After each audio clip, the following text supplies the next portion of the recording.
내가 교회의 일꾼이 된 것은 하나님이 너희를 위하여 내게 주신 직분을 따라 하나님의 말씀을 이루려 함이니라. 하나님 감사합니다. 우리에게 특별한 금요일 저녁, 늘 일상이 되어야 할 시간, 이렇게 특별한 의미를 가지고 모일 수 있도록 인도하심을 감사합니다. 다시 우리의 믿음을 돌아보고 우리의 주신 직분과 사명을 생각하며 하나님 앞에, 하나님 갈릴리의 첫사랑, 첫마음, 첫믿음으로 주 앞에 나가기를 소원하는 우리 장로님들, 우리 권사님들, 안수집사님들, 이 내외분들의 모든 하나님의 삶을 붙잡아 주었어. 짧은 생애 동안 주신 하나님의 은혜를 따라, 보내심을 받은 소명을 따라, 하나님의 베푸신 그 놀라운 하나님의 영광을 따라 주신 사명 감당하는 우리 모두가 되게 하옵소서. 임재하소서.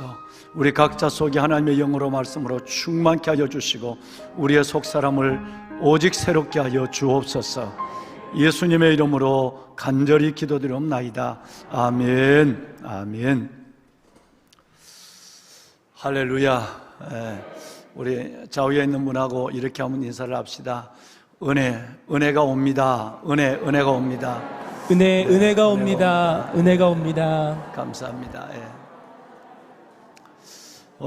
우리 교사 선생님들 오신 분들, 오늘은 여러분 그 세미나 강의 요목을 다 받으셨죠? 오늘 이 요목은 오늘 이 시간과 2시간을 나눠서 할 것이에요. 한 시간은 8시 반까지 나눠서 하고요.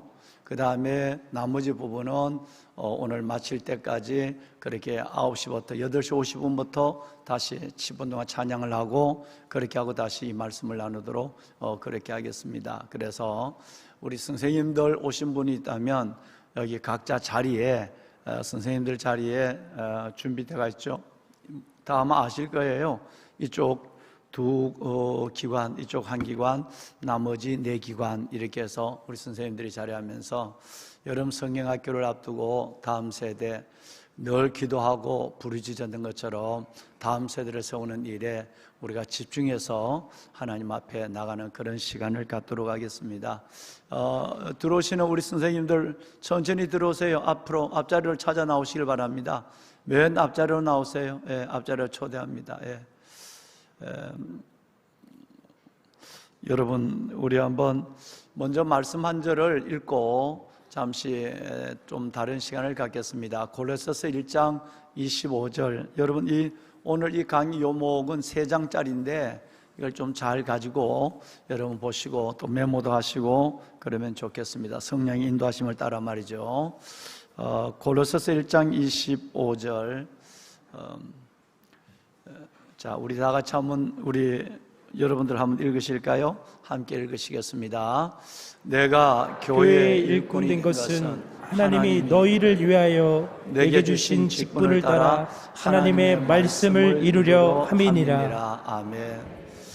저와 여러분이 우리가 교회의 일꾼이 된 이유가 딱 하나가 있다고 그러죠. 그것은 바로 내가 이 직분을 통해서 이만큼 믿었으니 내가 이 직분을 훈장처럼 자격증처럼 받는 게 당연하다, 이게 아니라 나를 위해서도 아니고 누구를 위해서도 아니라 오늘 보면 너희를 위하여 내게 주신 직분을 따라 하나님의 말씀을, 살아있는 말씀이 내 생애를 통해서 직분받은 나의 삶을 통해서 이루어지게 하는 것, 이것이 바로 하나님께서 저와 여러분을 직분자로 세우신 목적인 줄로 믿습니다. 많은 사람들이 여러분 같지 않습니다. 정말 많은 사람들이 여러분 같지가 않아요. 다 자기 뜻을 이루고 내가 사회에서 이렇게 생활했으면 교회에서도 이렇게 하고, 군대 같으면 그런 말이 있어요. 이렇게 군대에서 진급했으면 교회 장로도 되어야지라고 하는 그런 어설픈 생각을 갖고 있는 사람, 또 그렇게 말을 하는 사람들이 있어요. 그런 것이 아니라 나를 이루고 내 인생의 목적과 영광을 이루는 것이 아니라 하나님의 말씀을 이루는 그런 아름다운 직분자들, 다시 한번 그 직분의 본질을 가지고 하나님 앞에 나오는 밤이 될 수 있기를 바랍니다. 여러분, 오늘 좋은 소식 한 가지를 좀 정말 우리 교회 경사가 났어요. 대한민국 학술원 회원이라는 것이 있습니다. 아마 많이 들으셨을 거예요. 1952년도에 설립된 기관으로 알고 있는데요. 140명의 정회원이 있습니다. 어떤 사람이 대한민국 학술원 회원이 되느냐 하면 학술 발전에 현저한 공적이 있는 학자가 국가 차원에서 예우를 하고 국가 차원에서 지원하는 대한민국 최고의 학술 기관이 대한민국 학술원이에요. 그런데 오늘 우리 교회에 정말 고희종 장로님이 2022년 올해 세 분이 학술원 정회원으로 들어가는데, 오늘 여러분 아마 매스컴을 보신지 모르겠습니다만은 오늘 인터넷하고 막 야단이 났어요. 우리 고희종 장로님이 우리 대한민국 학술원 오늘 금요일 15일부로 정회원이 됐어요. 이게 얼마나 대단한 거냐 하면요, 이 학술원 회원은 이게 늘 들어가는 것이 아니라 종신제입니다. 종신제기 국가 차원에서 동신제로 지원하고 예우를 해요. 그러니까 대한민국 학술원 되면 죽을 때까지 학술원 회원인데, 그러면 140명 중에 누군가 돌아가서야 그 자리에 누군가 들어가요. 그러니까 뭐 아무나 하는 게 아니고요. 140명의 딱 그 인원을 가지고 그 회원 한 분이 천국 가시기 전까지는 아무리 해도 그 많은 유수한 대학 어떤 학자들도 들어가고 싶어도 갈 수 없는 거예요. 그런데 그동안 세 분이 소천을 하셨나 봐요. 그래서 그 중에 오늘 올해에 세 분이 오늘 했는데, 그 중에 우리 고희종 장로님이, 서울대학 교수로 계시는 고희종 장로님이 오늘부로 대한민국 학술원 우리 회원이 됐었어요. 고 장로님이 혹시 오늘 오셨습니까? 지금 아마 바쁘셔서 못 오셨을 텐데. 오셨어요? 어디 계십니까? 예, 장로님, 잠깐 좀 앞으로 나와봐요. 한번 잠깐 나와봐. 잠깐 앞으로 나와봐. 나는 대한민국 학술원 회원에 대한 소문을 많이 들었거든요. 많이 들었는데, 오늘 자세히 인터넷에 가서 또다시 한번 매스컴에 자꾸 많은 말씀을 하시길래 또다시 오늘 들어가서 한번 왔어요. 우리 박수로 한번 내실까요? 네, 장로님 축하합니다. 네, 나는 교회 경사입니다. 하나님께 영광이에요. 올라서세요. 한 말씀 한번 하십시오. 근데 늘 멋있는데 오늘은 옷을 더 멋있게 이렇게 앞에 나오실 줄 알고. 장로님 축하합니다. 축하합니다. 예, 정말 축하드려요.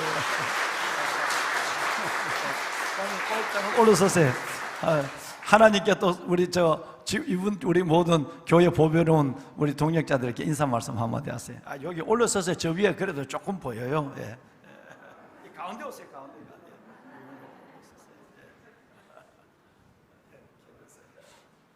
이거 교회하고 직접 관계도 없고 제가 하고 있는 일에 조금 열심히 한 거라고 저는 생각했습니다. 근데 제가 이제까지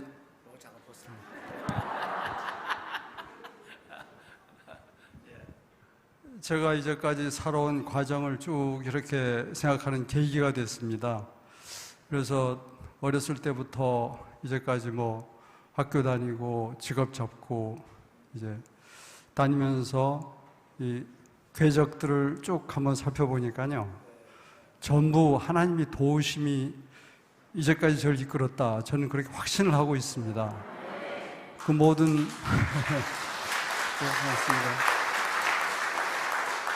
그 모든 과정들 중에서 보면은 제가 이룬 건 별로 없는 것 같아요.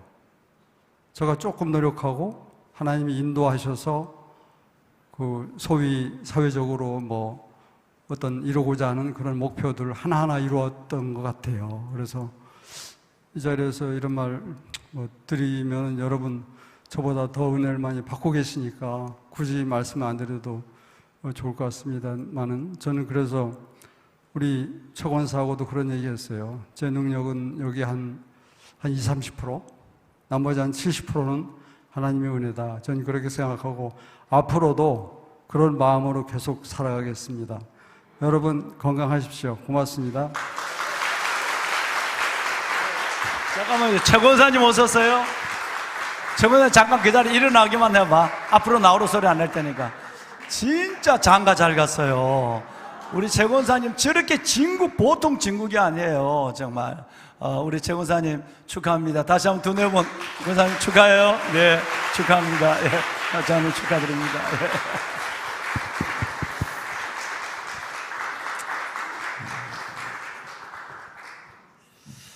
예. 우리 교회가 한국 교회의 롤 모델이라면 이 피라밋이 잘 돼 있어야 되거든요. 정말 열심히 근면하게 사는 사람들부터 사회적 구조로 이렇게 보면 때로는 이렇게 가난하고 어려운 이웃들의 사람만 아니라 그 시대를 이끌어갈 수 있는 데오빌로 같은, 그래서 우리 그 국회의장 김진표 장로님이신데 민주당 의원이시죠. 그래서 거기에 뭐 공간에서 이렇게 목사님들 몇 분을 초대를 해서 하는데, 그 수원중앙교회 장로님이에요. 그래서 우리 고명진 목사님이 나를 한번 가서 같이 예배를 드리면 어떻겠느냐. 안 그래도 거기 갈 사람 많은데 나는 그거보다도 꼭 하나 가서 얘기를 해줘라. 지금 최종적으로 방망이를 두드리는 분은 이 성소수자, 여러분 지금 이 동성애법 이 부분이 가장 큰 이슈인데, 이런 부분에 대해서 내가 만날 때마다 압력을 줬거든요. 그래서 도처에서 법을 만드는 사람, 학자, 정치하시는 분, 모든 분들이 교회 안에 있어야 돼요. 그래야 하나님의 나라가 힘있게 임할 수 있어요. 그래서 이렇게 뭐 다 많을 필요는 없어요. 많을 뭐 저것도 없고 이렇게 피라미드를 이루면 돼요. 아주 어려운 사람 가장 많아야 되고, 보편적으로 사는 사람, 그래도 조금 사회에 예수 중심을 가지고 이끌 수 있는 데오빌로, 누가가 데오빌로를 위하여 한 사람, 그 직분 있는 한 사람을 전도하기 위해서 누가복음과 사도행전이라는 걸, 이 긴 성경을 다 손으로 적어서 편지를 보냈거든요. 그러니까 이런 분들이 좀 있어서 사회에 법을 만드는데도 그건 하나님을 거역하는 법이야 하고, 또 학문을 연구하는데도 이 창조론에 대한 부분의 학문도 또 공부를 하게 하고, 우리 같은 사람이 뭔 얘기를 하면 여러분 들을 수가 없죠. 목회자니까. 그런데 학자가 얘기하면, 학문적으로 접근하면 듣고 그 논리 속에 승복할 수밖에 없는 거예요. 그러니까 이런 부분의 분야에 좀 많은 분들이 우리의 다음 세대까지 세워졌으면 좋겠다라는 마음이 있는데, 참 감사하게도 교회 안에서 여러분들 다양한 자신의 삶에 성실하고 작은 것을 하나님의 영광을 위해서 성취하고, 그리고 이 주어진 모든 것이 하나님의 은혜라고 믿고 그렇게 나가는 참 많은 여러분들이 계셔서 얼마나 담임 목사가 행복하고 감사한지 알 수가 없어요. 예. 그런 의미에서 여러분, 정말 우리의 다음 세대들도 여러분의 자리에서 한 시대를 감당할 수 있는 다음 세대 일꾼이 될 수 있도록 특별히 여름 사역을 앞두고 있는 시점에서 함께 기도하는 그런 은혜의 밤이 되었으면 좋겠습니다. 예. 인생의 인류의 불행과 행복은 두 동산에서 일어났어요. 그렇죠? 두 동산에서 인류의 불행과 행복은 일어났습니다. 불행은 어떤 동산에서 일어났느냐 하면 아시는 대로 에덴 동산입니다. 에덴 동산에서 불순종함으로 말미암아 인류가 불행을 경험하게 되고 모든 사람이 죄인이 됐단 말이에요. 그래서 인류에게 불행을 가져온 동산은 에덴 동산입니다. 그런데 인류에게 행복을 가져온 동산이 있습니다. 무슨 동산? 예, 갈보리 동산이에요. 예, 갈보리 언덕이에요. 인류에게 에덴 동산에서 온 인류가 불행 속에 빠져있던, 죄 가운데 빠져있고 진노와 멸망 속에 빠져있던 우리를 갈보리 동산, 여러분 그 놀라운, 정말 여러분 그 놀라운 이 갈보리 언덕에서, 그리고 특별히 여러분 예수 그리스도의 부활의 그 자리에서는 바로 생명의 역사가 일어났어요. 인류가 회복되는 역사, 그 인류의 행복이 이루어지는 역사가 일어났습니다. 이건 개인적 삶에도 마찬가지입니다. 내가 하나님 앞에 순종의 걸음으로 갈보리 언덕으로 나아가느냐, 아니면 불순종의 고집을 가지고 알면서도 끝까지 에덴에 주저앉아 있느냐, 이것은 개인의 불행을 넘어서 그 개인이 속한 교회와 공동체의 미래를 결정하는 것이 되기도 하는 것이죠. 오늘 이 밤 이 자리가 정말 여러분도 기뻐하고 행복하고 하나님도 기뻐하는 갈보리 행복의 자리가 될 수 있기를 바랍니다. 아멘.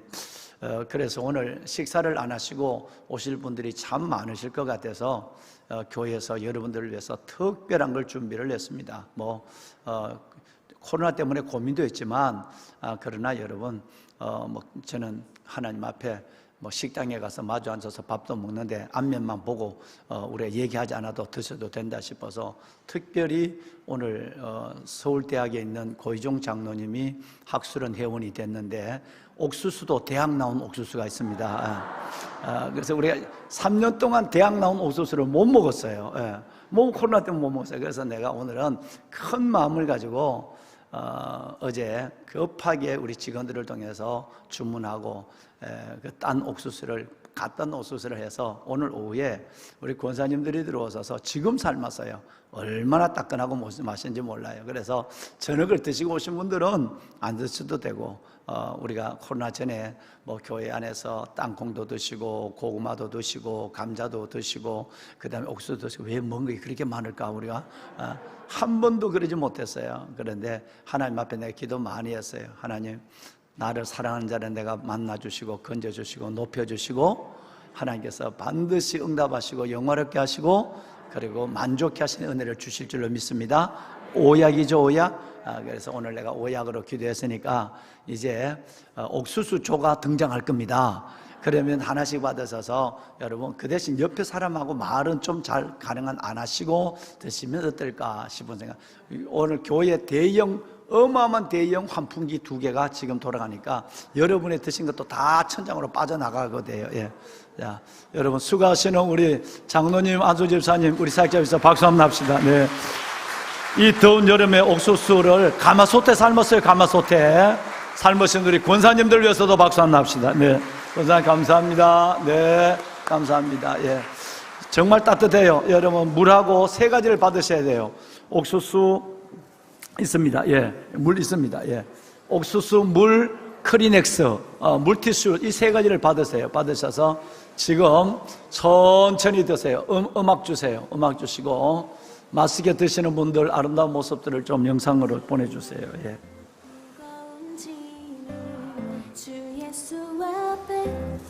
담임 목사 옥수수를 보세요. 이렇게 잘라져 있잖아, 그죠? 왜 잘라졌을까? 먹어봤다는 거예요, 내가. 얼마나 맛있는지 몰라. 예. 여러분 조심해서 여러분 드세요. 받아서 드시기 바랍니다.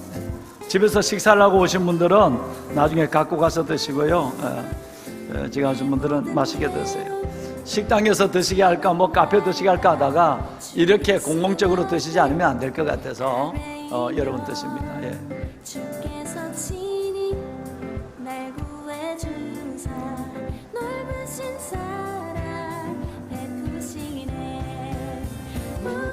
짐을 나 홀로 지고 견디다 못해 쓰러질 때 불쌍히 여겨 구원해 주니 은혜의 주님 오직 예수.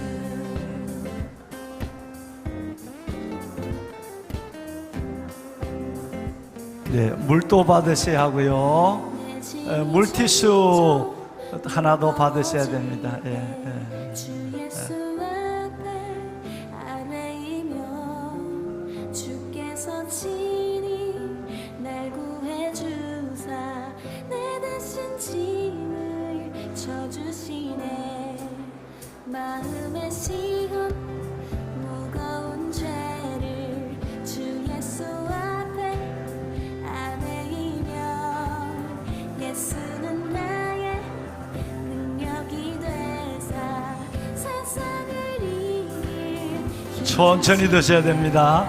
예, 여러분 10분 이상 시간 드릴 거예요. 예, 천천히 드세요. 지고 견디다 못해 쓰러질 때 불쌍히 여겨 구원해 주리 은혜의 주님 오직 예수. 무거운 짐을 나 홀로 지고 견디다 못해 쓰러질 때 불쌍히 여겨 구원해 주니 은혜의 주님 오직 예수.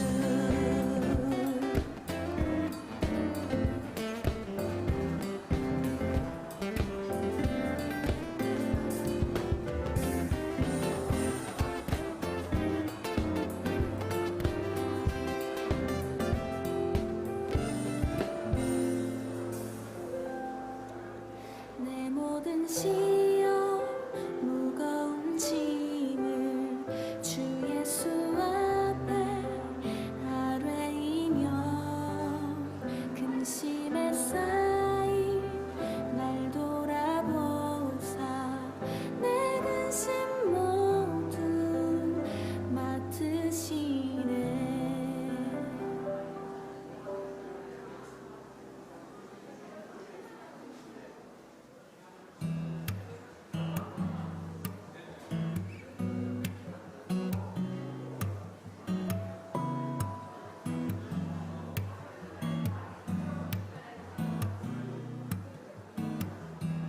낯선 사람과 익숙한 사람들 서로 같은 마음을 가지고 받은 사랑과 값진 은혜가 고스란히 전해지기를 원해. 우릴 사랑하심이 증명할 수 없도록 넘치게 이게 밝게 변치 않는다는 것. 그를 사랑하는 일 어려워 보이지만 조금씩 우리 마음을 열 때 알 수 있어.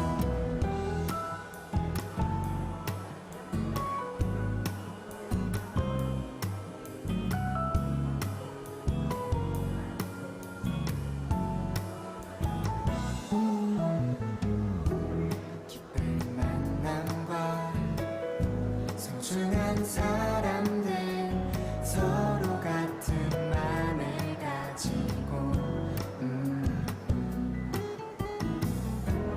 받은 사랑과 값진 은혜가 고스란히 전해지기를 원해. 우릴 사랑하심이 증명할 수 없도록 넘치게 이게 밝게 변치 않는다는 것. 그를 사랑하는 일 어려워 보이지만 조금씩 우리 마음을 열 때 알 수 있어. 볼 수 없는 것들로 너를 채우려 하지 않았으면 해.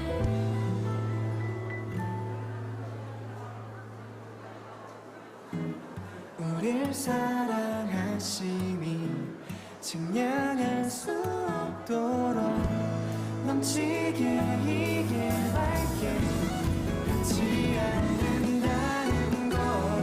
그를 사랑하는 일 어려워 보이지만 조금씩 우리 마음을 열 때 알 수 있어. 우릴 사랑하심이 증명할 수 없도록 넘치게 이게 밝게 변치 않는다는 것. 그를 사랑하는 일 어려워 보이지만 조금씩 우리 마음을 열 때 알 수 있어.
네, 여러분 맛있게 드시고 계세요?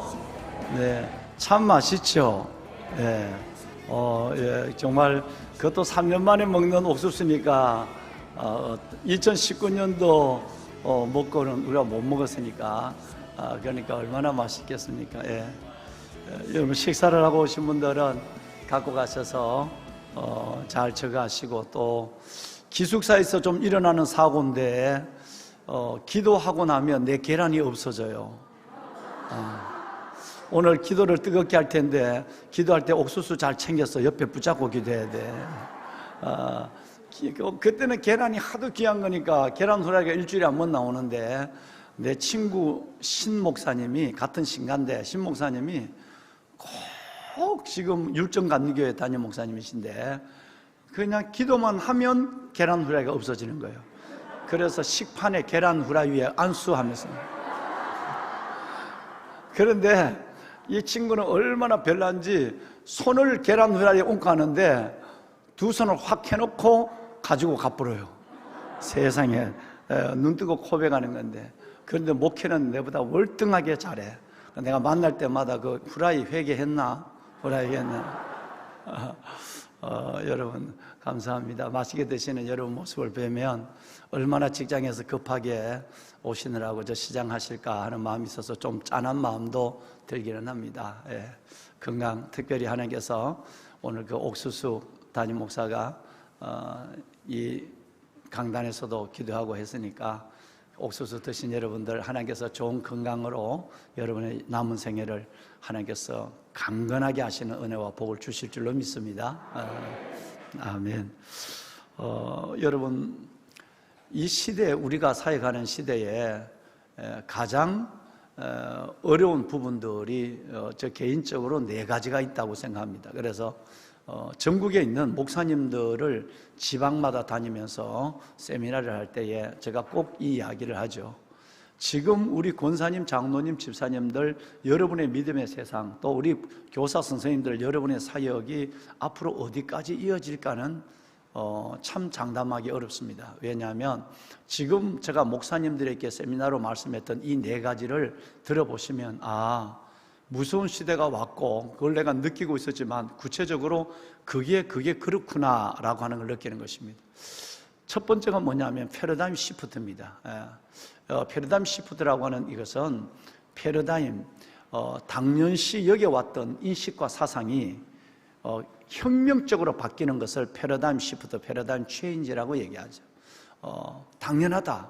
그러니까 저와 여러분들이 여겨왔던, 예를 들어서 하나님, 우리가 신앙적으로 얘기하면 성경 말씀의 권위는 절대적이고 하나님은 살아계시고 하나님은 거짓이 없으시고 하나님의 나를 향한 사랑은 변하지 않는다. 당연시 여겨왔던 이런 인식과 때로는 사상들이 획기적으로, 그것도 혁명적으로 바뀌는 것을 패러다임 시프트, 패러다임 체인지 이렇게 얘기를 해요. 여러분, 이런 시대에 지금 우리가 왔습니다. 그러니까 아이들이 왜 저럴까? 우리 아들, 딸들이 왜 저런 생각을 갖고 우리 말을 안 들을까? 여러분, 그것은 엄격하게 들여다보면 우리 아이들이 30대도 마찬가지입니다. 왜냐하면 30대는 여러분 이 포스트 모더니즘의 영향을 가장 많이 받은 시대가 30대거든요. 30, 40대인데 그러니까 지금부터 한 18년, 17년 전부터 본격적으로 이 물결이 들어왔으니까, 그러니까 그들의 생각에 이 생각의 영역과 질서는 우리가 생각하고 있는 것과 전혀 다른 것입니다. 두 번째, 제가 교회를 갈 때마다 목사님을 만날 때마다 하는 이 시대를 왜 위기라고 말하느냐, 개인적 공동체적 위기라는, 두 번째는 포스트 모더니즘이에요. 이 포스트 모더니즘이라는 것은 다름이 아니라 탈근대주의, 탈중심적 사고, 디컨스트럭션, 즉 해체를 의미하는 거예요. 여러분, 이것은 우리 안에 너무너무 깊숙이 들어와 있습니다. 그래서 교회에 와서 신앙생활을 하지만 젊은 아이들의 마음속에는 그 신앙에 대한 부분에 받아들일 것만 받아들이고 받아들이지 않는 것은 분명히 되어 있고, 어떤 중심적 사고, 어떤 여러분 근원적 사고에 대해서는 떠나려고 하는 생각들로 가득 차 있습니다. 이게 포스트 모더니즘의 영향인데, 근본적으로 기본적인 질서와 어떤 흐름을 근본적으로 해체를 시키는 생각을 갖고 있습니다. 이것이 창의적이라고 생각하고 이것이 개혁적이라고 생각하고 있는 것입니다. 이것이 여러분 지금에 있는 시대적이라고 생각하는 거예요. 해체를. 뭔가 여러분 그대로 옛날 했던 걸 따라하면 꼰대가 되는 거예요. 여러분, 그것은 코리타분한 거예요. 그러니까 뭔가 다르게 말을 하더라도, 우리 아이들의 언어를 보더라도 우리가 알아듣지 못하는 말을 해버려야 이것이 언어의 해체가 일어나게 되고 생각의 해체가 일어나야 자기가 튀어나는 거예요. 이것을 그들의 문화라고 이름으로 포장되기도 하고, 이 해체는 끝내는 그들에 있어서 창의성이라고 포장되기도 하는 것입니다. 물론 그 안에 창의성도 없지 않아 있습니다.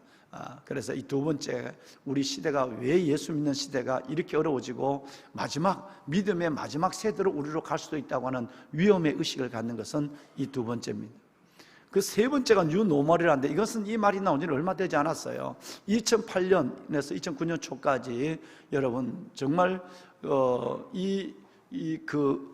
경제 위기가 왔을 때, 그때 처음 나온 거예요. 여러분, 이 뉴노멀이라고 하는 것은 기본적 가치와 질서에 대한 부분에 대해서 그들은 근본적으로 이것을 외면해 버립니다. 예를 들어서 이런 것입니다. 우리가 학교 다닐 때 아이들 보고 저와 여러분 앞으로 나란히 했잖아요, 그죠? 앞으로 나란히 하면 눈은 앞에 있는 아이의 머리를 보고 손은 앞에 있는 아이의 어깨에다 손을 얹는다라고 생각하고 하는 것인 거예요. 그러니까 선생님들 주름 맞출 때 앞으로 나란히 이렇게 했단 말이에요. 그런데 지금 세대 속에서는 뉴노멀이라고 하는, 불과 여러분 14년밖에 되지 않는, 14년밖에 되지 않는 이 시대 속에서 이건 어떤 현상이냐면, 왜 내가 이 앞에 있는 아이의 머리를 봐야 해? 왜 내가 앞에 있는 아이에게 손을 내밀어야 돼? 난 이쪽으로 갈 거야. 그러니까 다 앞으로 나란히는 이쪽으로 해야 되는데 나는 이쪽으로 하기 싫어. 나는 이쪽으로 할 거야. 그리고 정하고 싶다면 내가 있는 방향으로 다 줄 서라고 하는 거예요. 여러분, 이것이 바로 뉴노멀이에요. 그러니까 절대 가치를 외면해 버리는 거죠. 이 세 가지는 그렇지 않아도 우리의 믿음의 터 자체가 흔들립니다. 여러분들은 그렇지 않습니다. 그러나 여러분들의 만약에 여기에 30대 정도 되는 여러분의 자녀가 있다면 여러분의 자녀들은 매우 그래도 괜찮은 것처럼 보입니다. 실질적으로 이 친구들은, 우리의 이 자녀들은 완전 지금에 있는 자녀들이야 현실 세계보다 가상 세계가 훨씬 더 편한 아이들이니까 그건 일단 두고, 지금 30대, 40대 초중반 이런 사람들부터 지금 20대까지 내려서 가장 전형적으로 나타나는 것은 절대 가치 외면입니다. 그러니까 이것은 그래도 교회 안에 있고 믿는 장로님의 가정, 권사님의 가정, 집사님의 가정이니까 그래도 그 부분에 대해서 마음은 그렇지 않지만 내 말은 여러분과 제가 믿는 믿음의 방향으로 말하려고 노력을 하고 있어요. 그리고 그런 데까지 그래도 끝까지 몸부림을 치며 절대 가치를 붙잡고 살아가는 것이 있거든요. 그러면 이 시대 속에서 마지막 하나가 뭐냐면 바로 지금 여러분이 겪고 있는 이 코로나입니다. 이 코로나 속에서 우리가 느끼는 것은 언컨택트라고 하는 비대면이라고 하는 거예요. 이 비대면이라는 것은 안 그래도 포스트 모더니즘, 패러다임 시프트, 그 다음 뉴노멀, 이 사상 속에서 여러분 저절 사상이 아니라 그냥 호흡처럼 공기처럼 그냥 우리 아이들 속에 이것이 들어온단 말이에요. 그러니까 이 아이들은 뭐든지 탈중심적 사고, 해체 쪽으로 자꾸 움직이면서 그들은 그들의 여러분 생각을 자꾸 나타내려고 하는 인데, 그런데 이제는 뭐까지 더 있느냐면 교회가 어려워진 이유는 여러분 언컨택트예요. 만나지를 못하는 거예요. 어린아이들이 마스크를 2년 동안 찍고 있으니까 지금 한두 살 아이들은 말을 못 배운다 그러잖아요. 그래서 지금 언어 치료에 다니는 사람들이 아이들이 너무너무 많은 거예요. 2년, 3년, 어제 내가 어느 분에게, 우리 사역자 분에게 들었는데, 지금 우리 미취학교 아이를 가르치고 있는데, 아이들이 이 입술의 모습을 보고 말을 배워야 되는데, 입술의 모습을 보지 않고 하니까 아이들이 2살 정도가 돼도 아이들이 말을 제대로 전혀 못하는 아이들, 또 말을 하더라도 질문을 했는데, 자, 이건 어떻니? 라고 묻는데도 질문을 하는데도 대답을 하는 것이 아니라 엄마 말을 따라한 거야. 이거 어떻니? 자기가 대답해야 되는데 이게 대답할 말인지 질문인지 모르고 엄마가 말하는데도 먹을래? 그러면 애가 먹을래? 따라하는 거예요. 여러분, 이것이 2년 동안에 우리는 별로 적었지만 아이들이 태어나서 2년 동안 있는 이 아이들은 언어를, 입술의 모양을 보고 언어를 못 배우니까, 그리고 만나지 못하니까 아이들이 제대로 여러분 재작년, 작년 같은 경우는 어린이집도 제대로 못 가니까 아이들의 인지사회성이 급속도로 떨어지는 거예요. 여러분, 이것은 교회 안에서도 몇 가지 놀라운 영향을 줍니다. 첫째는 바로 복음적 가치를 거부합니다. 두 번째는 절대는 절대 없다고 하는 생각을 갖습니다. 이 네 가지 사상은 그러다 보니까 복음적 가치를 거부하는 거죠. 예를 들어서 하나님은 살아계시고 그분이 우리를 위해서 독생자를 보내셨고 십자가의 사랑이 나를 살리게 하셨고, 여러분 이것은 절대 신앙이고 절대적 가치인데 이게 절대는 절대 없는 거예요, 얘들에게는. 그러니까 성경이 절대적 진리로도 인정하지 않는 거예요. 아빠 엄마는 그렇게 믿으라고, 나는 그게 안 믿어지니까 못 믿는 것이고 믿을 마음도 별로 없는 거예요. 여러분, 이런 시대 속에서 우리 아이들은 그대로 노출되어 있고 그런 생각 속에서 그들은 그들의 조합과 연합으로 살아가고 있는 거예요. 굉장히 무서운 시대입니다. 이것은 단순한 여러분 어떤 시대적 사조라기보다도 코로나를 겪으면서 이 네 가지는 교회 자체를 해체시킵니다. 여러분, 오늘 아침에 제가 새벽 기도를 마치고 오세훈 시장이 우리 목사님들 7분을 초대를 했어요. 그래서 우리 목사님 7분들을 갖다 버려서 우리 서울에 있는 목사님들 누구라면 너무나도 잘하고 메스코에 나오는 분들이니까 이분들 7분하고 거기서 이제 오세훈 시장실에서 죽을 먹었어요. 죽. 별 다른 거 먹은 거 아닙니다. 내가 밥 먹으러 이제 흰죽을 이제 한 그릇을 먹었는데, 그런데 이제 우리끼리 모여서 거기 뭐 오른교회부터 시작해서 뭐 큰 교회 목사님들이 계시니까, 그리고 가까이 계시는 종교교회 목사님들 계시고 하니까, 그분들이 오세훈 시장에게 뭐 여러 가지 이런 일들에 대해서 조언하고 예수 그리스도에게 내일부터 시작된 퀴어 축제, 이 얘기는 벌써 2달 전에 내가 들었기 때문에 퀴어 축제를 6일 동안 신청했는데, 누구든지 신청만 하면 서울광장을 쓰는 거예요. 신고제니까, 신고제. 허가제가 아니라는 거예요. 그런데 이건 안 해줄 수 없는 거예요. 그런데 거기에 서울광장 사용 운영위원회가 있어요. 제도적 장치가 있는 거죠. 그래서 거기에서 이 오세훈 시장은 그래도 이 성소수자에 대한 아주 분명한 생각을 가지고 있거든요. 이건 안 된다라는 생각을 갖고 있으니까 막 이리저리 맞고, 또 서울광장을 내준 것 때문에 교회에서는 또 매를 맞고 정신이 없대요. 너무 매를 많이 맞아서 정신이 없다는 거예요. 그런데 본인은 그건 분명히 얘기를 했거든요. 그리고 본인도 공식적으로 언론에 나는 그 성평등에 반대한다는 것을 분명히 나타냈단 말이에요. 자기가 서울시장으로서 표를 잃는다 할지라도 이 얘기를 했기 때문에 난 그것을 굉장히 가상하게 생각하고 있거든요. 그런데 그때에 운영위원회에서 6일 동안 성소수자 축제를 하는데, 이걸 내일 하루만 허락해 주는 걸로 운영위원회를 통해서 얘기를 해서 그게 된 거예요. 그걸 2달 전에 제게 기도 제목을 줬거든요. 목사님, 이걸 기도해 주십시오. 지금 이 방향으로 가고 있습니다. 그런데 오늘 드디어 이제 내 앞에서 그런 얘기를 했어요. 목사님, 내일 하루를 하는데 이건 안 할 수가 없습니다. 6일을 신청했다는 거예요. 그런데 조건이 있다는 거예요.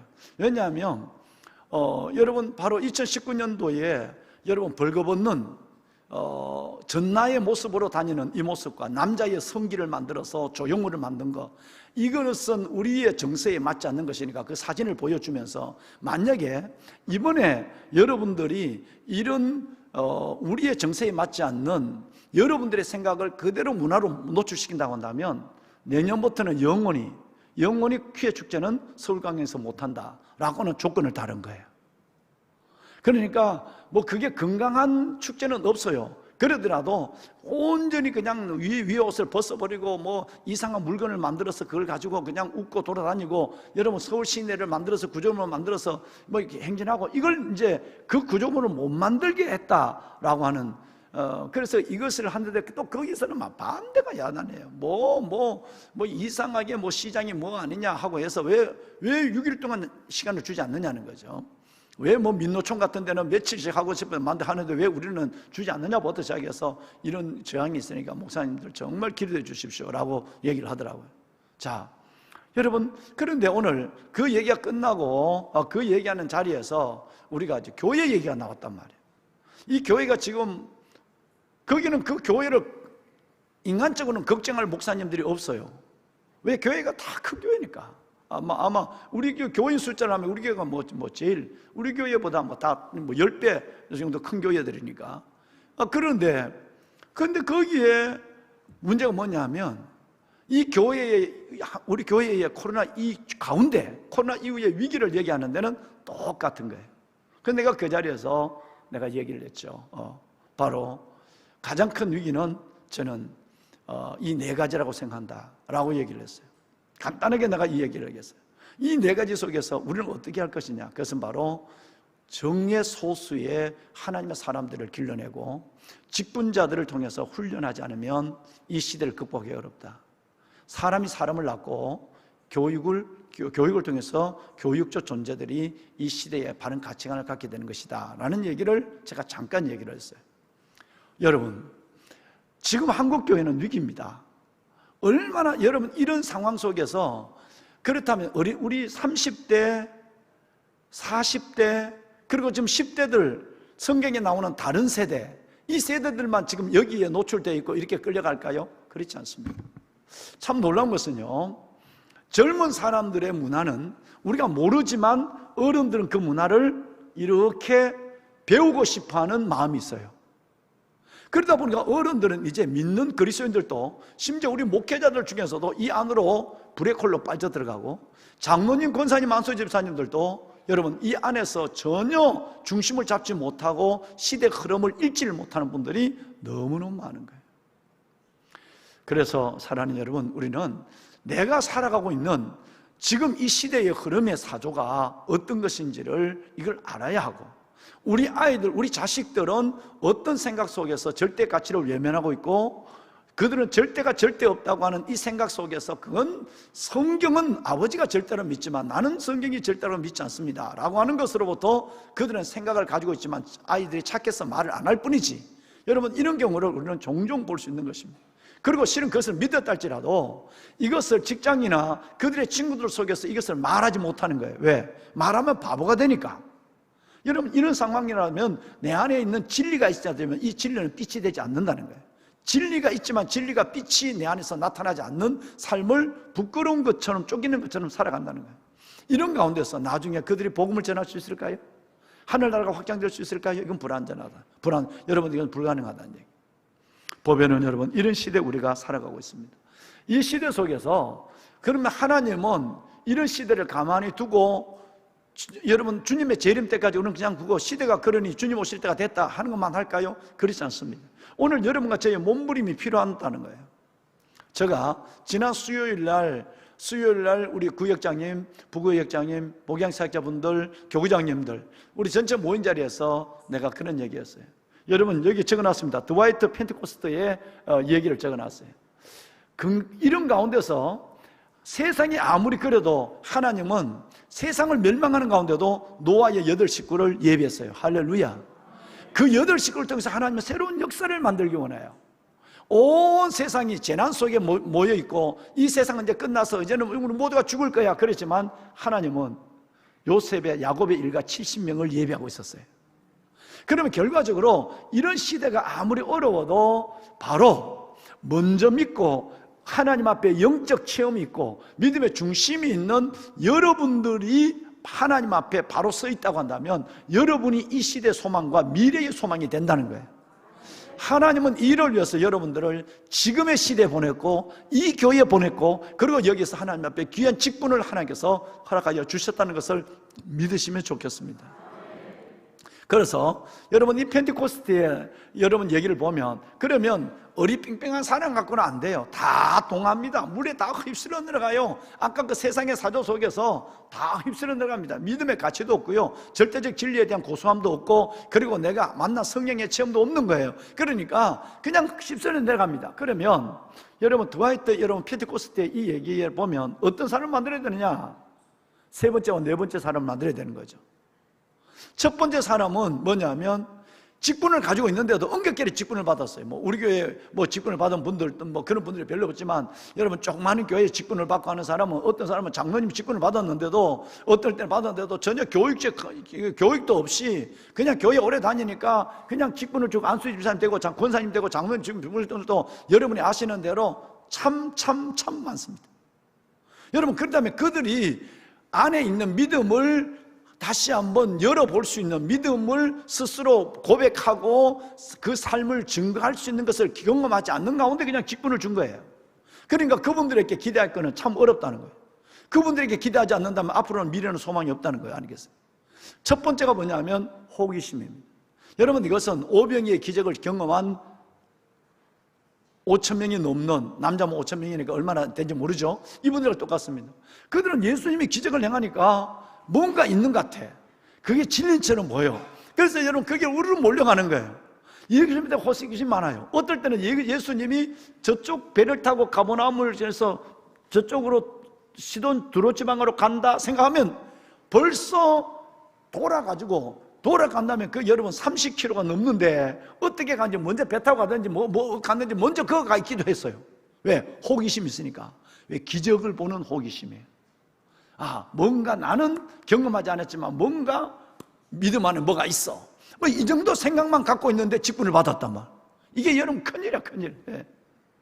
호기심의 단계. 이게 여러분 3C의 단계라고 얘기하는데, 두 번째 단계는 뭐냐 하면 확신의 단계입니다. 사람들이 나를 누구라고 그러느냐? 이러니까 주는 그리스도시요 살아계신 하나님의 아들입니다. 베드로 하나는 확신 있게 얘기한 거예요. 이걸 알게 하는 이는 너 안에 있는 하나님이다 라고 말하고, 성령님이 이걸로 깨닫게 했다는 거예요. 놀라운 거죠. 여러분, 베드로는 다 눈치만 보고 뭐라고 그러지? 아니야, 엘리야고, 아니야, 세례요, 살았다. 지금 이 수구수구 하고 있는데 베드로 혼자 주는 그리스도시요 살아계신 하나님의 아들입니다. 여러분의 이 고백에 확신이 있죠? 예. 그렇다면 여러분들은 최소한의 호기심을 가지고 믿어볼까? 교회 가볼까? 괜찮네? 하나님의 기적과 축복이 내게 있으면 얼마나 좋을까? 뭐 여러분 이런 사람은 아니에요. 오늘 여러분 극동방송에서 소망의 기도 실시간 하는데 제가 얘기를 했잖아요. 어느 분이 자기 아들이 이번에 오늘 들으신 분도 있지만 계속 교회에서 아이 문제가 있으면 교회에서 기도만 하면 아이들이 다 열어줬대. 지금 아이가 U 플러스인가 SK U 플러스인가 거기에 지금 오늘 시험 치러 갔대. 그래서 이 아이가 시험을 잘 되게 해달라고 오늘 그 엄마가 허집사님이 기도 제목을 내놨. 들었어요? 들은 사람 별로 없구나. 여러분 그 기도 제목을 내놨어요. 내가 쭉 보면서 여러분 성경 말씀을 하나하나 또박또박 얘기하면서 그랬어요. 허집사님, 아드님에게 오늘 분명히 하나님께서 좋은 길을 열어주실 텐데 지금까지 열어주셨다고 하니 이제 아드님에게 꼭 이 얘기를 하셔야 돼요. 이 말씀을 아드님에게 전해줘야 하고, 그러고 나서 이 아드님이 지금까지 잘 그렇게 했다고 내가 믿는데 하나님의 내 삶의 주인 된 것을 인정하는 건 뭘까요? 11조입니다. 내가 오늘 그 생방송, 정국이 나오는 생방송에 그 아들이 그렇게 교회에서 권사님들이 집사님들이 기도할 때마다 아이들 계속 대학으로부터 삶을 다 열어줬다고 봤죠. 엄마 입으로 얘기했으니까.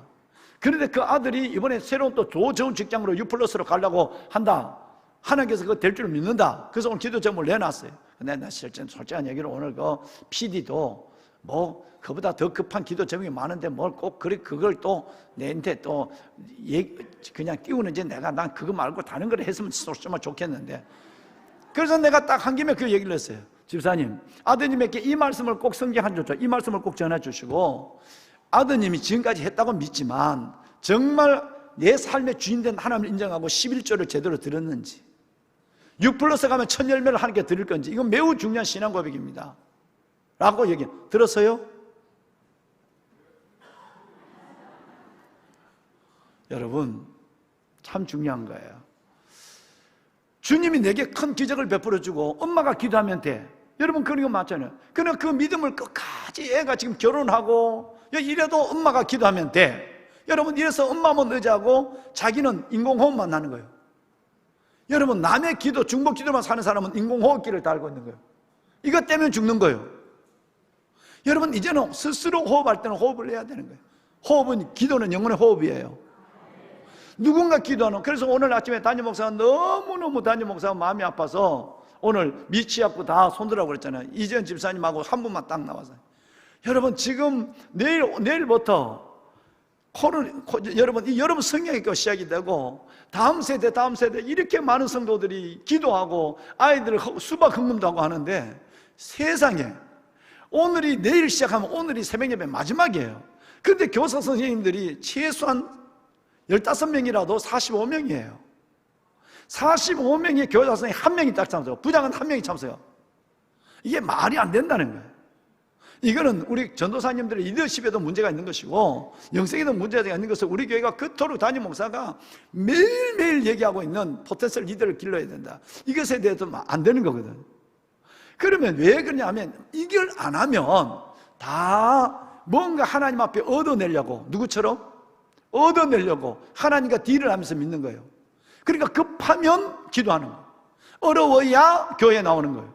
그러니까 하나님께서는 계속 어려움을 줘야만 돼요. 왜? 그래야 붙잡고 있으니까. 우리는 하나님이 지금까지 내가 기도해서 응답했다 할지라도 이제는 하나님 은혜를 생각하며 주 앞에 나가고, 은혜를 생각하며 충성하고, 은혜를 생각하며 헌신할 수 있는 사람이 돼야 되거든.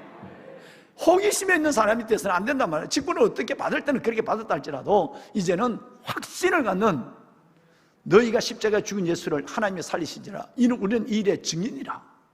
확신이 있어야 되는 거예요. 여러분 세 번째 단계는 바로 여러분과 제가 오늘 함께 나누고 싶은 헌신의 단계예요. 헌신의 단계는 호기심의 단계에서 벌써 지나가서 옛날이에요. 이제는 확신도 있었어요. 확신을 어떤 면에서 보면 지적 체험이에요. 지적 체험이 내 안에 있단 말이에요. 있는데 이제는 이것 갖고 안 돼. 이제 내가 받은 은혜를 생각하면 하나님이 내게 그 지적 체험도 주시고 또 영적 체험도 주시고 기도 응답의 체험을 주셨다라고 생각하면 이제는 내가 주를 위해서 은혜 때문에라도 내가 하나님 위해서 내가 뭘 드리지? 내가 하나님 앞에 내가 기도하지 않으면 안 되지. 왜? 주님이 내게 그 놀라운 기도를 이루어줬는데 지금 내가 편안하다고 기도를 안 해? 다윗은 하나님 내가 편하니까 기도가 안 됩니다. 그래서 하나님 내게 기도로 구할 마음을 주십시오. 이 큰일 났습니다 라고 얘기했잖아요. 그러면 내가 하나님 그 은혜를 줬는데 내가 기도 안 하면 되겠어? 담임 목사님이 새벽에 전 안 해도 나와야 되고 교구 목사님 뭐라 그러지 않아도 여러분 그래도 나와요. 또 하나는 내가 하나님이 명색이 내가 안수집사인데 내가 권사인데 내가 장로인데 라고 하는 것 때문에라도 나오다 보면 은혜 받아. 할렐루야. 여러분 헌신은 리스판스예요. 하나님이 내게 주신 이 호기심의 기적과 확신에 대한 내 신앙 고백과 체험, 이것에 대한 내 반응이란 말이에요. 이 반응은 오직 은혜입니다. 하나님 받은 내가 너무 많아서 내가 이렇게 주님께 나올 수밖에 없어요. 난 그것 때문에 그런 게 아니에요. 나 기도 응답 이건 뭐 하나님 주면 좋지만 그보다 받은 은혜만 해도 많습니다. 6.25 집사님이 여기 우리 진권사님하고 여기 오늘 나오셨네요. 맞죠? 내가 지금 안경을 확실히 보여요. 여러분 저분은 3년 전에 돌아갈 분이죠. 중앙대병원에서 저분은 뭐 여러분 뭡니까? 병실에서 내서 그 치료실에서 보통 보면 시신들을 거기에서 마지막 임종하는 거예요. 여러분 여러분 살 수가 없는 거예요. 그런데 저분들이 그렇게 하게 매달리고 또 하나님 앞에 내가 소원을 갖고 기도하라고. 왜? 하나님 나 좀 더 예배 드리고 싶습니다. 좀 더 헌신하고 싶습니다. 이것 갖고 기도하세요. 여러분 온몸에 염증이 있는데 이 염증을 잡지를 못하는 거예요. 교구 목사님들 우리 내갈교 홍순호 목사님들 정말 교구장님들 우리 모기상자분들 너무너무 기도하거든. 그 기도 빚을 이제는 두네 분이 갚아야 합니다. 두 분 이제는 그를 위해서 누군가를 위해 기도해 줘야 돼. 3년의 세월은 짧은 세월 아니에요. 유 집사님 잘 지내왔어요. 정말 잘 이겨냈어요. 난 유 집사님을 하나님 앞에 보기를 소망하지만 이렇게 건강한 모습으로 주일날 볼 때에 내가 너무너무 기뻐서 저절로 유 집사님을 끌어안을 수밖에 없었어요. 우리 유 집사님, 진권사님 잠깐 일어나 봐요. 많은 기도받은 분이에요. 한번 일어나 보세요. 실은 완전하지 않지만 지금 저 정도는 사람 된 겁니다. 여러분 정말 시신 같았어요. 이렇게 와서 하나님이 살려주셨어요. 할렐루야. 박수 한번 합시다. 감사합니다. 축하해요. 멋지게 살리만 남았어요. 이분들을 보면서도 하나님이 없다고 얘기하면 그건 진짜 안 된 사람이지, 그지? 기적이 없다고 생각하면 어느 누가 보더라도 내가 오직 했으면 우리 유 목사님 아드님 목사님에게 내가 그래서 유 목사님 어떤 일이 있어도 하나님 앞에서 낙심하지 마라. 아마 기도의 끈을 붙잡고 있는 두 분이고 또 우리 유 집사님 워낙 착하기 때문에 하나님은 다시 사역의 기회를 줄 것이다. 진짜 말한 대로 됐어요. 하나님 사역의 기회를 주신 게 아니겠어요? 여러분 호기심에서 이제는 확신이 있다면 거기서 머물지 말고 내가 경험한 지적 체험에서 머물지 말고 이제는 내가 받은 은혜를 위해서 어떻게 헌신할 건가를 생각하는 헌신의 자리에 기쁨으로 나올 수 있는 누가 시켜서가 아니라 하라고 그래서가 아니라 받은 은혜 때문에 하나님 앞에 헌신하는 여러분 한 분 한 분이 되시길 바랍니다. 아멘. 그럼 마지막 네 번째가 뭘까요? 여러분 드와이트는 여기에서 펜테코스트는 여기에서 마지막 하나 이 세 가지는 3C입니다. 믿음의 3단계 제자의 성장 과정입니다. 그런데 마지막 하나가 뭐냐면 증거예요. 증거. 이제는 내가 주님을 자랑하는 거예요. 내가 만난 사람에게 만날 때마다 내가 주님을 자랑하는 겁니다. 나를 바라고 내가 옛날 어떤 거 당신이 알지 않느냐고 내가 그 사람이 내가 이렇게 됐다고 내가 이렇게 돼서 내가 이렇게 하나님 앞에 요즘 이렇게 내가 살아간다고 여러분 그 주님을 내 입으로 삶으로 증거하는 거예요. 그야말로 복음 전도와 넘어선 자의 삶을 함께 한다 이 말이에요. 입술로만 증거해도 말만 하지 마. 뭐 이렇게 하니까 복음 전도가 여러분 넘어선 자의 삶이 함께 가는 거예요. 삶의 증거가 따르는 거예요. 증거라는 거예요. 반드시 이것은 뭐냐면 펜테코스트는 이것은 자기 신앙의 극치다고 얘기했어요. 자기 신앙의 극치다. 그러면 믿음의 꽃이다 이 말이에요. 믿음의 최고의 꽃이 예수님을 증거하는 자랑하는 것이에요. 그래서 후반기에는 여러분 이제 여름부터 서서히 불을 떼가지고 후반기에는 여기 계시는 400분 480분 정도 되죠? 480분, 오늘은 500분이 넘는 것 같네요. 여러분, 여기 있는 500여 분 여러분들이 후반기에는 우리 한 명이라도 내 안에 있는 예수를 입술로 삶으로 자랑해서 한 명이라도 전도합시다. 한번 할까요? 우리 한번 도전해 봅시다. 여러분, 내가 도전하면 여러분 도전 그리고 전도 이렇게 하세요. 여러분 도전하는 거예요. 내가 도전하면 여러분도 도전, 전도 이렇게 한번 하세요. 자, 한번 주먹을 한번 쥐어봐요. 주먹. 이거 한번 해봐야 돼. 여러분, 우리가 한 명도 전도 안 하고 하나님 앞에 하면 얼마나 부럽겠어요. 내가 도전하면 여러분은 받아서 도전, 전도 이렇게 하시는 겁니다. 일단 연습을 한번 해보겠습니다. 도전! 도전, 전도. 너무 한 번 연습할 것도 없어. 이제 끝냅시다. 이제 다들 여러분 연습 한번 하자. 너무 잘했어. 여러분 원래는 우리 한번 이제 호기심에 있는 사람은 없잖아요, 그죠? 확신은 다 있잖아요. 이제 하나님 앞에 헌신의 자리에서 다시 한번 첫사랑을 회복하고 이제는 한 발 떠나가서 예수님을 자랑해서 후반기 전도 축제는 반드시 내가 한 명을 인도하리라. 할렐루야. 예. 자, 여러분 그다음 2번을 잠깐 보고 우리 브레이크 타임을 좀 갖습니다. 이것은 지금 제자반에 있는 분들 손 들어봐요. 지금 제자반 하고 있는, 담임 목사하고 제자반 하고 있는 분들 몇 분 나오셨나요? 한 분도, 우리 목사님, 전사님, 이 집사님 계시고 계시네요. 예, 저 뒤에도 계시네요. 감사합니다. 이번 주에 이제 여러분 파이널 테스트 하잖아요. 테스트하고 바로 제가 이 말씀을 할 거예요. 이 말씀을 하니까 한 번 더 들으실 기회가 있습니다. 모든 제자 훈련의 마지막에 말이 이 말이에요. 제자도라는 거예요. 6가지가 나옵니다. 정말 주님이 제자라면 우리는 어느 정도까지 제자가 되어야 되느냐? 여러분이 생각하는 여러분이 되어서는 안 돼요. 주님이 원하시는, 말씀이 원하는 여러분의 위치로 이 정도 성장해야 됩니다. 제자 훈련을 받지 아니하는 65세 이하의 안수 집사님, 장로님들은 다 제자 훈련 받았으니까 제자 훈련 받지 아니하시는 65세 이하의 권사님, 안수 집사님들은 내년에 다 제자 훈련을 신청하시길 바랍니다. 신청한다고 다 되는 건 아닙니다. 일단 신청해봐라. 신청해도 다 되는 거 아니에요. 반드시 제자 훈련을 받으셔야 됩니다. 여러분 큰 은혜가 계실 줄로 믿습니다. 자, 첫 번째 제자도가 뭐냐면 이거 누가복음 14장에는 3가지가 나와요. 첫째가 가족과 목숨보다 주님을 더 사랑하라는 거예요. 자, 성경을 볼까요? 자, 성경 누가복음 14장 26절 우리 함께 읽습니다. 함께 읽습니다.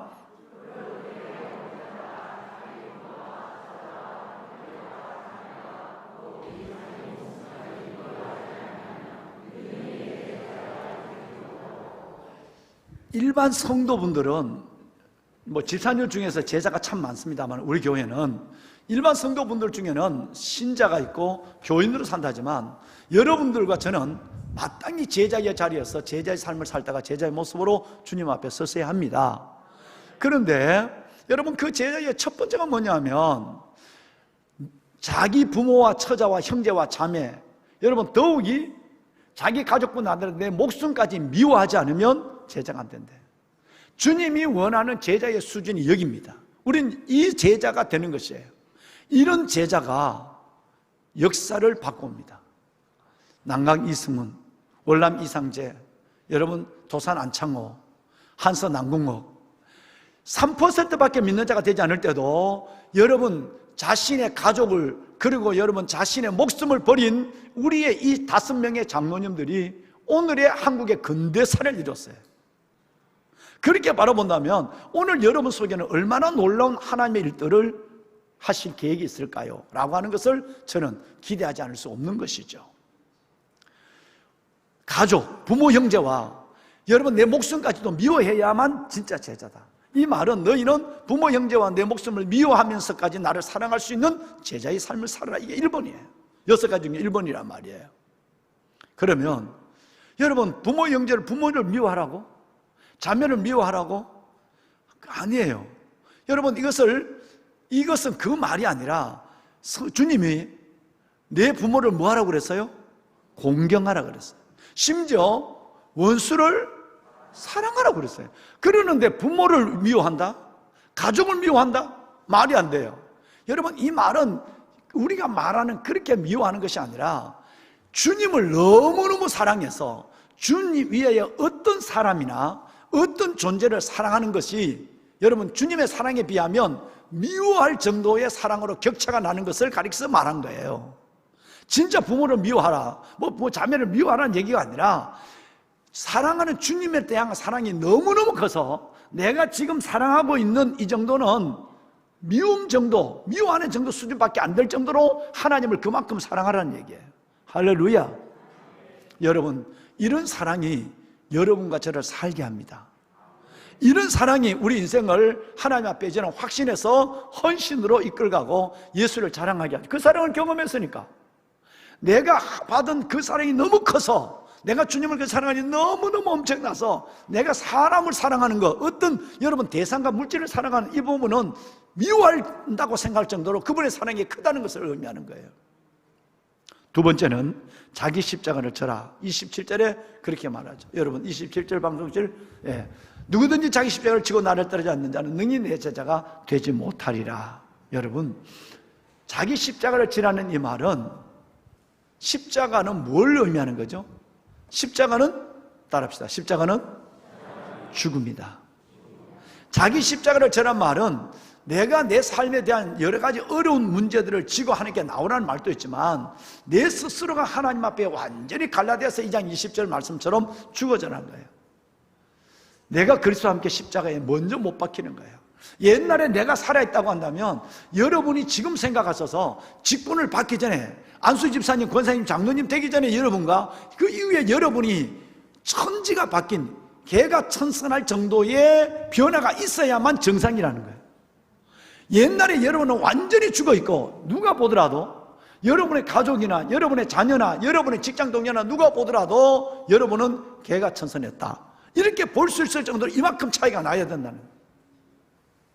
너 언제 장로 받았어? 이러면 곤란한 거예요. 네가 목사야? 이러면. 여러분, 내가 군에 있으면서 대위가 돼서 경로당에 내가 우리 어르신들에게 세배를 갔거든. 갔더니 네가 용백이가? 이러는 거예요. 예, 그 제가 용백입니다, 어르신들. 네가 그렇게 너네 아버지 골탕 먹인 아들이냐? 왜 또 그 얘기를 하자? 내가 모판에, 여러분 봄에 모판을 만들어 놨는데 그 모판에 개구리 잡는다고 들어가서 모판을 다 짓밟아 놨어. 그래서 그 공동 모판을 망가버렸어요. 그래서 우리 아버지가 바퀴 3개 있는 산발 자동차를 빌려서 충청대에 가서 모를 얻어왔어. 그러니까 동네 어르신들이 심을 모가 아니라, 여러분 별로 좋지 않는 모를, 이 집 모, 저 집 모를 얻어와서 심었단 말이야. 그러니까 내 때문에 우리 동네 논에는 천년색이야. 통일배도 있고 아기바리도 있고 다 있는 거야. 그러니까 그 개구장이 내가 개구 했대요. 여러분, 그런데 이분이 그걸 기억하고 있으면서 그랬더니, 네가 군인 목사가? 예, 제가 어릴 때 교장님에서 어르신들 심려를 드서 죄송합니다. 그러니까 옆에 있는 분이 꼭, 이 사람 그런 소리 하지 마. 하마 모습이 좀 다르잖아. 많이 다르다 해줘야 되는데 좀 다르잖아, 이런 거예요. 물론 군복을 대위 계급장을 입고 와서 뭐 세배하고 있으니까, 무릎 꿇고 있으니까 옛날 개구장의 모습이 아니죠. 그러니까 어메, 네가 네, 그때부터 세배하러 안 가잖아. 웃는 얘기예요. 더 열심히 갔어요. 그래서 여러분 뭐 10만 원 넣어가고 가는 걸 30만 원 넣어가고 막 그런 거예요. 왜? 했는 짓이 있으니까. 너무너무 내가 개구장 일을 했거든요. 예. 뭔가 여러분, 저와 여러분들이 하나님 앞에서 자기 십자가를 지고 나를 쫓아내는 말은, 십자가를 경험하면 이전과 이후가 달라져야 된다는 것이고, 너가 죽었는지 너의 죽음이 보여졌느냐, 내가 그리스도와 함께 십자가에 못 박혔나니, 그런 적이 이제는 내가 사는 것이 아니고 오직 내 안에 누가? 그리스도께서 사는 것이라. 내가 이 몸을 가지고, 육체를 가지고 사는 이유가 있다면, 내가 나를 위해서 자기 자신을 버리신 하나님의 아들 예수를 믿는 믿음 때문에 내가 사는 거다. 나는 옛 사람은 벌써 죽었다 말이에요. 여러분, 그래서 내 자신을 십자가 못 박는 것이고, 또 하나는 내가 십자가로 나가는 일들에 있어서 내게 주는 고난과 어려움과 짐들이 있다고 한다면, 여러분 그것을 내가 다 안고 불평하지 말고 감사함으로 나간다는 거예요. 아내가 몸이 아파요. 오랫동안 병석에 있어요. 그러면 아내가 짐이 아니라, 아내가 하나님이 내게 준 축복의 십자가를 안고 끝까지 그 길을 가고, 남편이 여전히 여러분 어제도 우리 천주교 신자 우리 어느 분이, 우리 목사님들, 우리 교육자들 정한다고 복숭아를, 그 비싼 복숭아를, 어마어마 비싼 거두만, 그걸 여러분에서 이 5박스를 이렇게 보내서 하나씩 드시라고. 여러분 젊은 세대야 어떻게 해서 이 마음을 갖고 있느냐. 내가 전화를 해봤어. 그랬더니 목사님, 작년 보니까 2021년 1월 달에 이 교회에 등록을 했어. 사당동이야. 그래서 어떻게 우리 교회로 오셨어요? 이 젊은 우리 딸이 어디 가세요? 목사님, 우리 어머니가 목사님께 제자 훈련 받은 누구입니다. 친정 어머니가. 그 너 교회 다니면 너는 안 돼. 천주교 가정의 실별가 전부 시댁도 신앙도 다 천주교예요. 그때 저기 왔는데 엄마가 너 그 천주교 가정을 변화시키려면 신목사님 밑에 가야 해. 당장 교회 옮겨. 그래서 본인이 제자 훈련을 받았으니까 친정엄마가. 그래서 엄마를 따라 왔는데 목사님은 너무너무 힘을 얻어요. 너무너무 힘을 얻어요. 내가 하나를 더 가질까? 아예 하나인데 하나를 더 넣을까 뭘까 하는 이 고민을 가지고 있는데 지금 이 고민의 문제도 목사님 다 해결해 줬어요. 내가 뭐라고 그랬어요? 그 가문에 하나님께서 선교사로 보낸, 그래서 남편을 주님 앞에, 남편이 이만큼 마음이 열렸대. 이제 여러분 남편 시댁 전체가 열려야 한다. 그런데 한 가지만 부탁하자. 지금 그래도 때로는 남편이 속상할 때 있지. 화딱지가 난데 뭐 애 가질까 안 할까 이것도 지금 생각하는데, 조금 이쁜 짓 하면 애 갖는다 생각했다가 미운 짓 가지면 내 애 갖나 보라 뭐 이런 생각하는데, 근데 애는 지금 벌써 특이가 많이 가는데 하나만 부탁하자. 김 집사님 하나만 부탁해. 남편을 짐이라고 생각하면 안 돼. 십자가라고 생각하면, 시댁 부모님을 계속 천주교 다니는 시선으로 바라보고 늘 며느리를 다르게 보지만 부모님이 그렇게 보더라도 나는 부모님을 십자가로 생각하면 안 돼. 그래야 선교사가 되는 거야. 십자가로서 내가 짐으로 생각하면, 하나님께서 내게 준 축복의 십자가로 생각해야지. 나를 구원한 십자가처럼 저분이 끝내는 내 믿음을 세운다 생각해야지. 그게 아니고 내가 저분이 내 짐이다 라고 생각하는 순간에 사랑은 단절돼 버려요. 사명도 끝나요. 선교사의 사명도 없어진다는 거예요. 그랬더니 그리고 내가 이제 서서 전화를 받다가 서서 내가 손을 들고 기도했어요.